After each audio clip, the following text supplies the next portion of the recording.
Pernah kebayang nggak ada satu negara yang isinya ribuan pulau, ratusan suku, dan bahasanya? Wah, banyak banget. Nah, hari ini kita bakal sama-sama menjelajahi betapa kerennya mozaik budaya Indonesia ini. Nah, ini dia pertanyaan utamanya. Gimana ceritanya negara yang super beragam ini dengan lebih dari 17.000 pulau dan ratusan budaya bisa tetap jadi satu? Kok bisa? Yuk kita cari tahu bareng-bareng rahasianya. Oke, ini dia rute perjalanan kita kali ini. Kita mulai dari filosofi yang jadi perekatnya, terus kita lihat seberapa besar sih negara ini, baru deh kita jalan-jalan virtual ke Sumatera, Jawa, Bali, sampai ke ujung timur Indonesia. Siap? Oke, kita mulai dari fondasinya dulu ya. Jawaban dari pertanyaan besar tadi sebenarnya ada di dalam sebuah filosofi nasional yang kuat banget. Yap, ini dia, Bhinneka Tunggal Ika. Pasti udah nggak asing lagi kan? Nah, penting banget buat kita paham, ini tuh bukan sekedar slogan atau pajangan. Ini adalah jiwa, inti yang benar-benar jadi perekat bangsa Indonesia.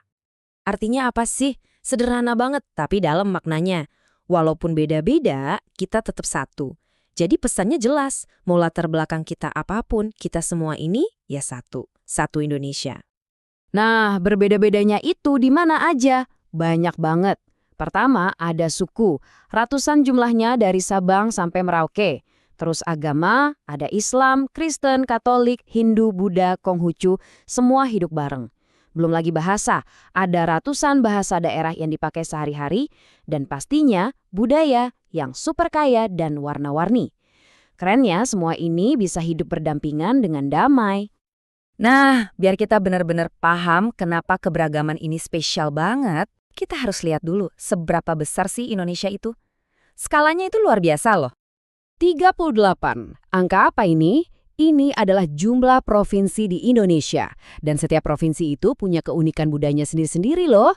Dari sini aja udah mulai kelihatan kan betapa kompleks dan kayanya negara ini. Coba deh kita rentangin petanya. Dari ujung paling barat di Aceh sampai ujung paling timur di Papua Pegunungan. Itu jaraknya sama kayak dari London ke Moskow. Kebayang nggak? Satu negara tapi luasnya selebar itu. Gila kan? Oke, setelah lihat skalanya, sekarang waktunya kita tur virtual singkat. Kita mau lihat langsung gimana sih Bhinneka Tunggal Ika itu dalam kehidupan nyata. Pemberhentian pertama kita, Pulau Sumatera. Nah, di Sumatera ini kita bisa lihat corak budaya yang kaya banget, terutama dari pakaian adat dan rumah adatnya. Contohnya nih, arsitektur rumah gadang di Minangkabau yang atapnya melengkung keren, kayak tanduk kerbau. Atau lihat deh pakaian adatnya, misalnya songket Palembang yang ditenun pakai benang emas. Wow, setiap detailnya itu punya cerita dan makna sendiri. Oke, dari Sumatera kita geser sedikit ke timur ya. Sekarang kita sampai di jantungnya Nusantara, tempat di mana budaya-budaya yang paling kita kenal berada. Yang seru di sini tuh kita bisa lihat perbedaannya. Di Pulau Jawa, budayanya kental banget sama sejarah kerajaan. Lihat aja batiknya yang elegan atau rumah joglo yang megah. Kelihatan banget kan filosofinya yang dalam? Nah, kita nyeberang sedikit aja ke Bali, suasananya langsung beda. Di sana, arsitektur dan pakaiannya itu adalah cerminan seni dan spiritualitas yang kuat, yang bikin Bali terkenal ke seluruh dunia. Beda, tapi sama-sama keren. Perjalanan kita belum selesai, sekarang kita terbang lebih jauh lagi ke timur. Kita akan lihat kekayaan budaya di Kalimantan, Sulawesi, dan Papua, yang sering disebut sebagai Kepulauan Timur. Di wilayah timur ini keragamannya makin luar biasa. Di Kalimantan ada rumah betang suku Dayak, rumah super panjang yang bisa dihuni satu kampung. Keren! Terus di Sulawesi ada tongkonan dari tanah Toraja yang atapnya unik banget kayak perahu.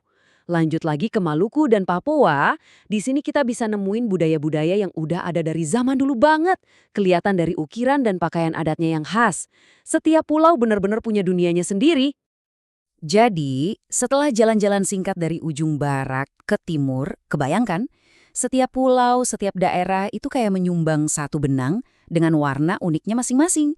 Kalau digabungin, jadilah selembar kain tenun kebangsaan yang indah dan kaya banget coraknya. Nah, ini poin terpentingnya.